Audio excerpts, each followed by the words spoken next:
Okay, you can get started. That's my presentation for The Great Gatsby Chapter 3. In my previous presentation, I forgot to use visuals and different kinds of things, but my friends told me that. I wanted to improve it a little bit, but I'm not really talented at it. Just let's start. Um, Chapter 3 has a lot of different points that we need to talk about. The first one is the illusion of Gatsby's world. Um, in this part of the story, the guests and our narrator Nick talks about the guests in the room, and um, besides other narrators, we can see something uh, different uh, in his narrating. He um he shows his personal attitudes and personal um opinions when narrating to us. Uh, a quick start. Gatsby's parties show the illusion of the American dream is sometimes shown glamorous in the novel, but in reality, it's empty. So all of the people there, they're all glamorous, they're all fancy, they want to have a glamorous life. They're doing which noble people do, but uh, besides besides what they're doing, it's only for portraying themselves as a rich person, for both culturally and economically. Um, in another aspect, they don't even know the actual personality of Gatsby. They have never seen Gatsby in their entire life. The only reason that that they came to the party is because uh, it has a privilege, because Gatsby is there, and Gatsby is known for his wealthy, famous personality. And in the novel, it says that not even, I mean, Nick, the narrator, says us that not even some people are not invited to the party. They just came because they're focusing on the uh, atmosphere. They're focusing on the part where it's very fancy, glamorous, shiny, and things like that. The guests enjoy the luxury, but don't connect with Gatsby or any other individuals. This highlights how wealth and success bring true happiness or meaning. Fitzgerald shows the emptiness behind the dream through the shallow, unimportant interactions at the party. So, um, the main point here is that um, when looked down, um, you can see nothing. When you observe from a third person, you see, oh, people dancing, drinking wine. They're having a moment. Uh, you say to yourself that they must be very rich, successful, and culturally educated people. So that's how it relates to the American dream. Uh, in the X Mohammed, how I can say the opposite of inner.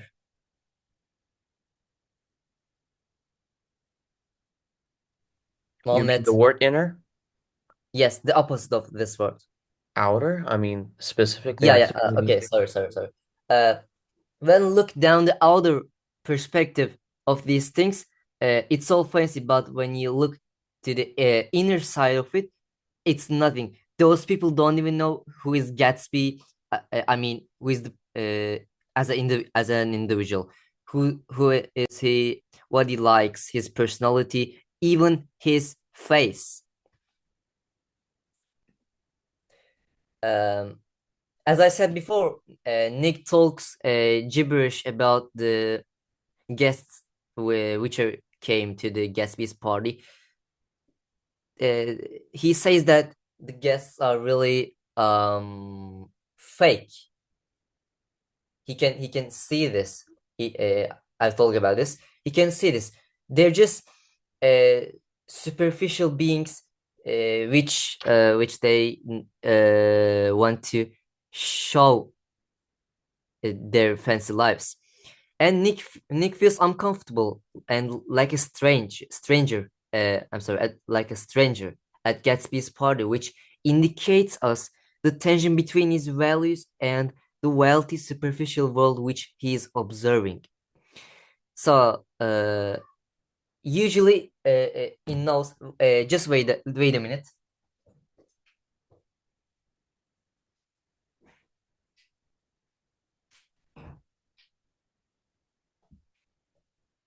Sorry.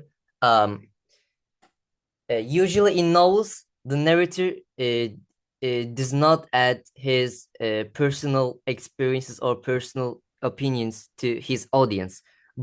He does not share his observations, but Nick is different here. He share his observing, and we can actually see Nick's personality. We can see the narrator's personality. Uh, so it kind of looks like the fourth wall in stories, that it's like broken. We can see his values and what he thinks about the society there. His awkward reaction shows he does not feel like he fits into the fake atmosphere and dishonesty rolling around him. He feels so strange. He feels like he does not belong there. Uh, he looks at people and he thinks that they're way different than him, and he feels so lonely there. um since Nick is both a part of the story and observing it, even though he is the narrator, he shows that he can be biased or unreliable, as his personal feelings might affect how he tells the events. This raises questions about how much we can trust his perspective. Yeah, right. That's just a perspective. I mean, we don't have to believe what Nick says. Uh, we can say different things about the audience, the guests in the party. Uh, but I think since he is the narrator, uh, we cannot be affected by his bias. We can be prejudiced. We can show a prejudice towards um the guests. I mean, because he's the narrator. Let's move. So there is a library scene in the story. I mean, in the novel, which supports what I have said before. Um, this scene is important because um, I mean, because it shows the materialistic view of people to the world, and uh, their demonstrations to their personality. The scene in Gatsby's library, where the old-eyed man is surprised that there are actually real books. Um, the old-eyed man thinks that there are just books in the library, and no one reads them because uh he knew that it's just a way to portray himself as a cultural person. I mean, by him, I meant Gatsby.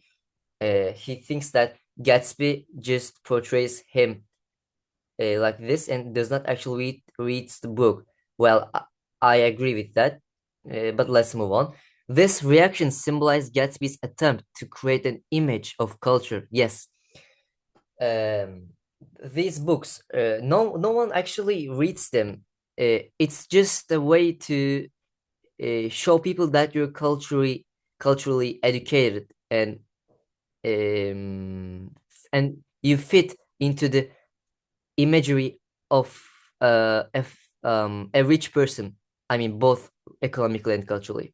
This moment shows that Gatsby's wealth and culture are more about appearance than true substance, which means he uses these books to portray him wealthy to society, and his attempt to surround himself with symbols of high society is a performance, not a genuine reflection of who he is.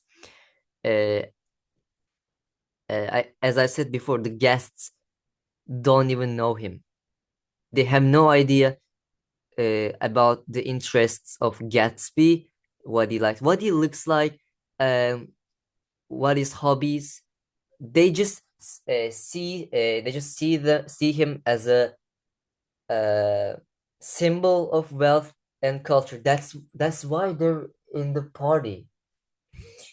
Um, Gatsby is more concerned with how others see him than with real intellectual or cultural depth. Yeah, the same thing. Okay. So there is a one crucial scene in the novel. Uh, I think this scene gives us little hints about Gatsby and his inner world.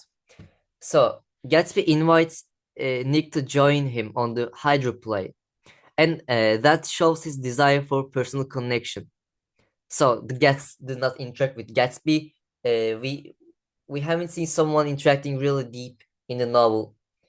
Who interacts with Gatsby, but this is a new thing in the novel. He invites Nick to talk personally and form a connection. But uh, I mean, yeah, Nick um, deny this, does not reject this offer and joins them. But just at the moment when they're about to form a connection, Gatsby is called away by the excuse of attending business by his business dealings. So uh, that shows us that there are more important things for Gatsby in his life. He likes to prioritize his portrait to society. Uh, he puts his wealthy symbolic persona in front of his real personality. This moment reflects the tension between Gatsby's true desires and the image he must uphold for others. It highlights the larger theme of authenticity of the novel, suggesting that Gatsby's true self is often shown with different interactions and choices he does through the novel. This scene helps us to understand that how wealth and fame dominates Gatsby's persona and his urge to focus on his portrait. Um, I can pretty much use the phrase "suffering from success" for Gatsby, because even though he's a really successful person, he is seen as a I mean he's seen as a revolutionary. He's seen as a symbolic person for fame, wealth, and success. So as people keep sees him as a wealthy person, his urge to grind more and um, improve himself more is getting bigger and bigger every day. So at this moment, he puts his um symbolic persona in front of his real personality.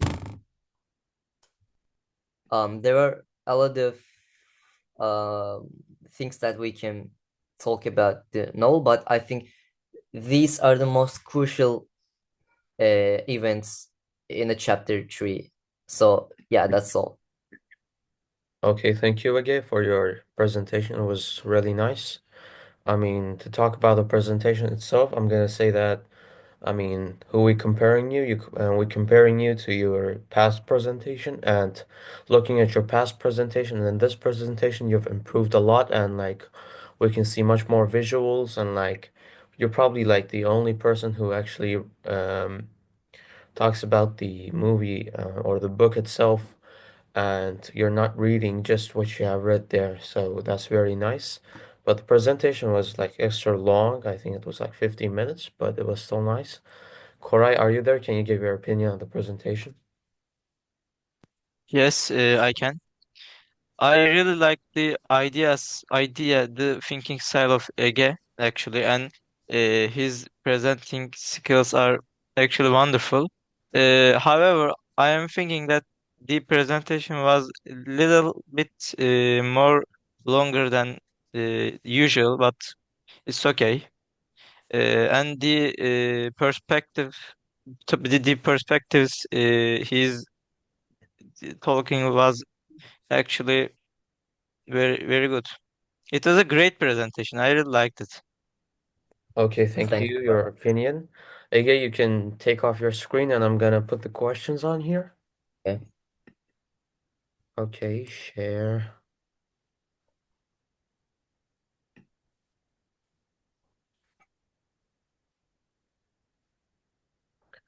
Do you see the questions? Um. Yeah, we do. But there is. Okay. Okay. It's gone. We can see them. Okay, and we're gonna start reading the question in a second. Um, yes. The questions are not labeled, so I mean, right now I'm opening my own file. I'm gonna be there in a second. Let me just.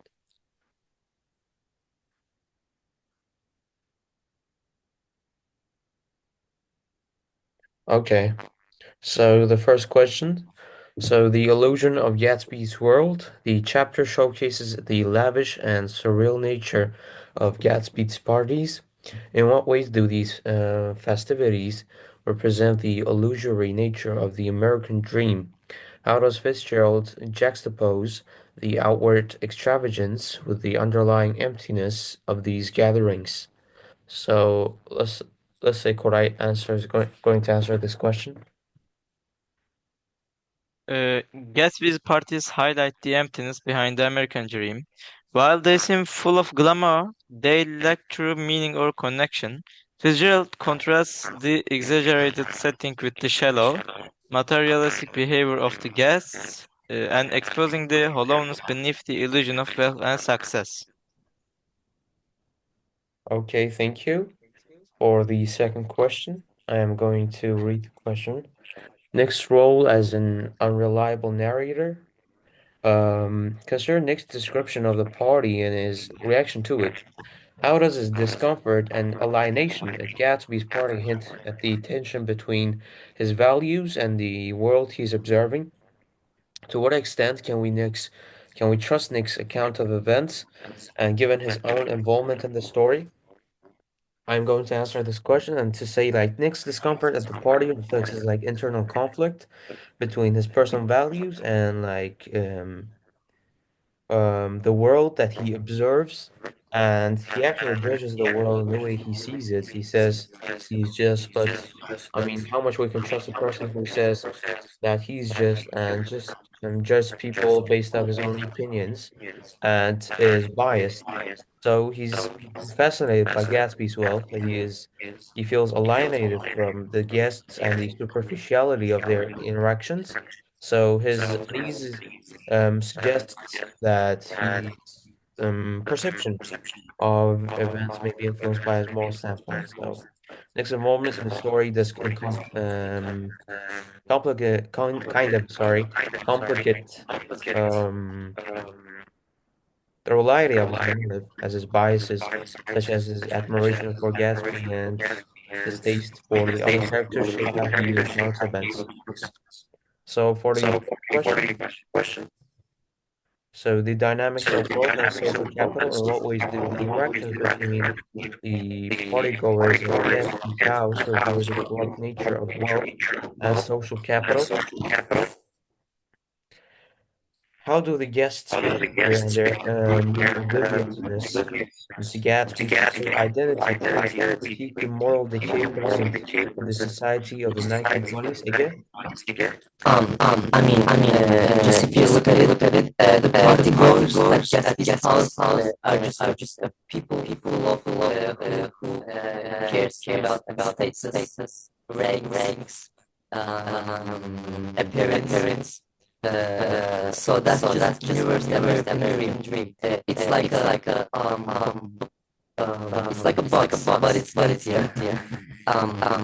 Gatsby mentions the corruption and decay of 1920s when he mentioned. He talks about it, but none of the guests seem to be interested. They don't even care. They don't even care about what he says. By the way, he talks with them with a secret. Uh, uh, I'm sorry, what's that? okay, thank you. And I think you have a Wait, problem with wait, your microphone. my microphone is okay. You can close your microphone so our voice is not bothered, and you can try to fix your microphone while we read the next two questions with Is Koray. it okay now? Oh yeah, yeah, it's better. Thank you. Uh, uh, am I gonna continue or to the Yeah, next yeah, you can question? continue. Um, as I said before, none of the guests seem to be interested. They don't even care. Gatsby joins them with a secret personality, as they don't even know his face. They seem. We can see that they're completely ignorant. Do not care about it. Uh, they care about anything but a glamorous. Wait. They care about um nothing but a glamorous life, if I use the phrase correctly. I don't know. Their behavior represents the moral decay of the American dream, the corruption and moral decay. Yeah. Thank you, and I appreciate your answer. So, for the next question, the use of rumor and speculation. The chapter presents multiple rumors about Gatsby, including absurd claims about his background. How do these rumors function in the novel? Are they a commentary on the human? Sorry, my laptop closed. My laptop's file closed. Let me open it. How do these novel rumors function in the novel? Are they a commentary on the human tendency to construct stories around mysterious figures? And what does this suggest about the way people engage with reality versus myth? Kodai? The absurd rumors about Gatsby, the Great Gatsby, highlights how people invent stories around mysterious figures. This shows how the public often prefers myth over reality, or creating narratives that satisfy curiosity and reflect their need for fantasy. It reveals the tendency to fabricate truth when it's unknown. Okay, thank you. Or we're going to move on to the next question, the symbolism of the library and the chapter, the scene in Gatsby's library, where the owl-eyed man marvels at the authenticity of Gatsby's books, raises questions about the nature of Gatsby's self-presentation. How does this moment act as a metaphor for Gatsby's larger persona? Is Gatsby's attempt to accumulate material wealth and symbols of culture genuine, or is it an empty performance? I mean, this question is kind of a weird question, to be honest. I mean, the scene with the owl-eyed man in the Gatsby's library emphasizes artificiality of Gatsby's self-presentation. I mean, the books are real, they are largely untouched, and symbolizing that Gatsby's accumulation of wealth and culture is about to about appearances than authenticity. So the library represents the broader theme of Gatsby's persona. He's not genuinely cultured, but I mean, instead uses these symbols to project an image of sophistication. So I mean, this owl-eyed man is kind of like how this is artifactually and how I mean what I mean is kind of fake. I mean I kind of mispronounced it, but how fake it is. And I mean this moment actually like while Nick is drawn to the glamour and excitement of the world around him, he begins to see, I mean, it's moral decay. This is my answer. It was kind of kinky, but okay. Nick's relationship with Jordan and the morality of the 1920s. Nick's perception of Jordan evolves throughout the chapter. How does this how does his attraction to Jordan, coupled with his realization of her dishonesty, reflect the broader moral ambiguity of the time? How does this dynamic mirror the broader theme of disillusionment in the novel? Ege, I think this is your turn.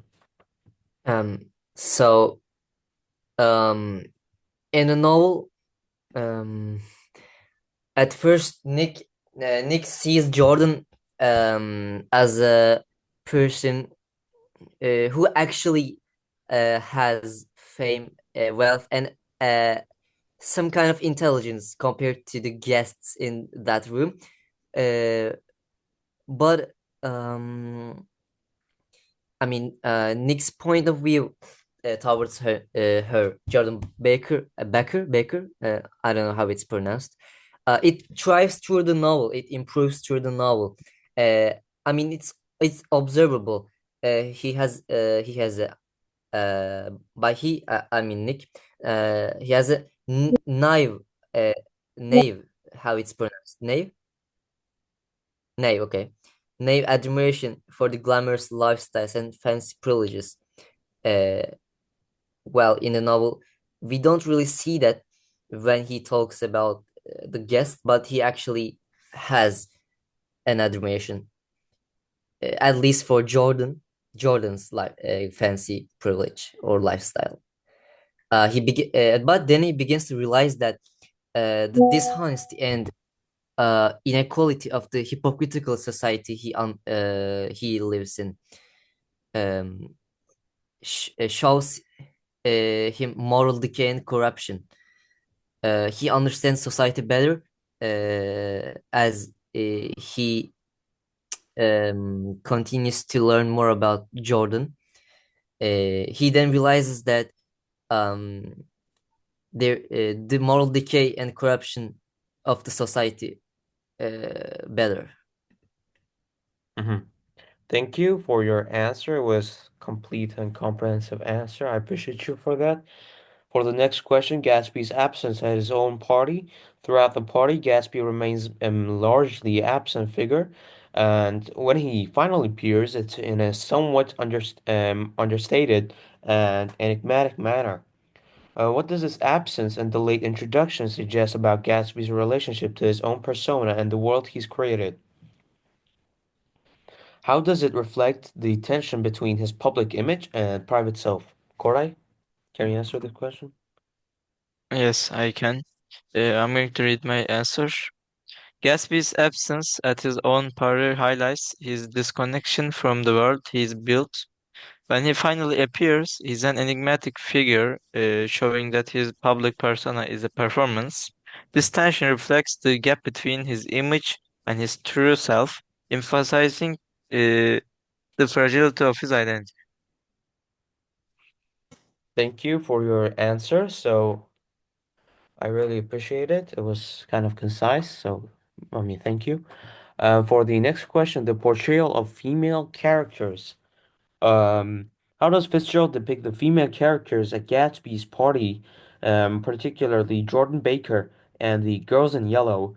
What do these women symbolize in relation to the larger themes of superficiality, materialism, and the objectification of objectification of women, um, a woman with a novel. So to answer this question, I say, I mean, Fitzgerald, what Fitzgerald does is like he portrays the female characters at Gatsby's party, such as like Jordan Baker and the girls in yellow, as I think as symbols of superficiality and mostly materialism. So they are often objectified, seen as decorations to complement the extravagance of the event. They're kind of like the decoration of the event, to be honest. I mean, that's what I understand from the passage.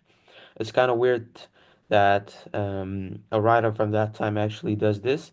Jordan, in particular, is portrayed as ambitious and morally ambiguous, representing the new independent woman of the 1920s who is both empowered and disillusioned. These women embody the commodification of beauty and status in the novel, where personal value is often measured in terms of appearance and wealth. So this was my answer, and for the next question, the significance of the hydroplane and Gatsby's invitation. Gatsby's invitation to Nick to join him on a hydroplane is a moment of personal connection, but it's immediately interrupted by Gatsby's. Sorry, I thought the meeting finished. Um, but it's immediately interrupted by Gatsby's need to attend to business. How does this moment reflect the divide between Gatsby's personal desires and his need to maintain his public persona? What does this tension suggest about the larger conflict between authenticity and performance in the novel? So, again, As I mentioned in the presentation, Gatsby puts back his own desires and personality uh, behind his symbolic persona as a uh, as a symbolic person of wealth, fame, status, whatever it takes to be a fancy person. I think that invitation of Gatsby to Nick is one of the crucial events to see Gatsby's inner persona. He invites Nick to personally form connections with him. I think that's a gentle propose. It's a nice gesture. Uh, so he wouldn't reject that. However, in the middle of the conversation, Gatsby's called away to attend on business. So his business dealings calls him, and Gatsby does not hesitate to attend it because the connections that he forms with Nick is less important compared to his symbolic identity. Yeah, that interruption shows us that just like the guests, he Gatsby has a side of is he's also prioritizing his privilege more than his own desires. uh I'm gonna use the phrase I used in the presentation. He basically suffers from success. That's thank all. you. That was a good, benzetme. I don't really could tell in English. So the role of light and color. The chapter is rich with some symbolic uses of light and color, from the glowing garden to the shimmering dresses of the party guests. How do these elements serve to deepen our understanding of the thematic concerns in the novel, particularly the contrast between the illusion and reality, or the aspirations to transcend social limitations? Correct? The vivid use of light and color in chapter, such as the glowing garden and shimmering dresses, symbolizes the tension between illusion and reality. These colors emphasize the characters' aspirations to transcend social limitations, but they also highlight the emptiness of their dreams, reinforcing the theme of disappointment. That was it actually. Okay, thank you for your answer, and I'm going to stop recording right now.